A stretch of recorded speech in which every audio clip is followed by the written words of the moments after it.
analyzing all attempts to connect the systems on the network, and determining whether those requests are allowed or denied according to the organization's security policy. Firewalls often sit at the network between the organization's routers and the internet. From this network location, they can easily see all inbound and outbound connections. Traffic on the internal network may flow between trusted systems unimpeded, but anything crossing the perimeter to or from the internet must be evaluated by the firewall. Firewalls often connect three networks together: the internet, an internal network, and a special purpose network known as the demilitarized zone, or DMZ. The DMZ contains systems that must accept direct connections from the outside world, such as public web servers. The DMZ isolates those systems because they are at higher risk of compromise.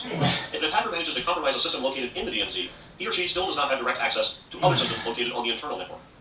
Firewalls use a technique known as stateful inspection that allows them to keep track of established connections. For example, when a user on the internal network requests a web page from a server, the firewall notes that request, and then allows the web server to respond, and the two systems to communicate back and forth for the duration of the connection without re-evaluating the request each time a new packet appears on the firewall.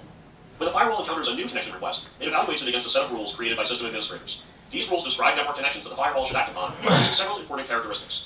The first of these is the address of the source systems affected by the rule, as well as the destination IP addresses for systems affected by the rule. It also includes the destination port and protocol, and tells the firewall the action that it should take when encountering traffic matching these characteristics. This is normally either allowed or the firewall to prevent or block traffic that matches the description. Phenomenal. For example, imagine that we have a web server located in our DMZ with the IP address 10.15.100.1. If we want users on the internet to access that system, we must write a firewall rule that permits access from the internet into the DMZ.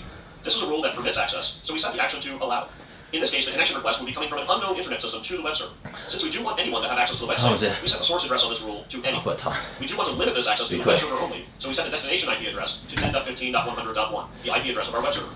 We also want to limit access to resources on that system to the HTTP protocol, which uses port 80, so we set the destination port as 80 and protocol as TCP. And that's how you create a firewall rule. Firewall configuration simply consists of writing many different rules like this one, and adding them to the configuration as new systems require access. One of the core principles of a firewall is that any traffic that isn't explicitly permitted by a rule should be automatically denied. This principle is known as the default deny, or implicit deny rule.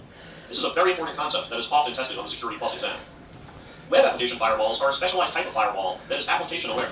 They understand how the HTTP protocol works, and peer deep into those application connections, looking for signs of SQL injections, cross-site scripting, and other web application attacks. Firewalls of all types play a very important role in building strong, secure networks. I need to get ready for work. Proxy servers.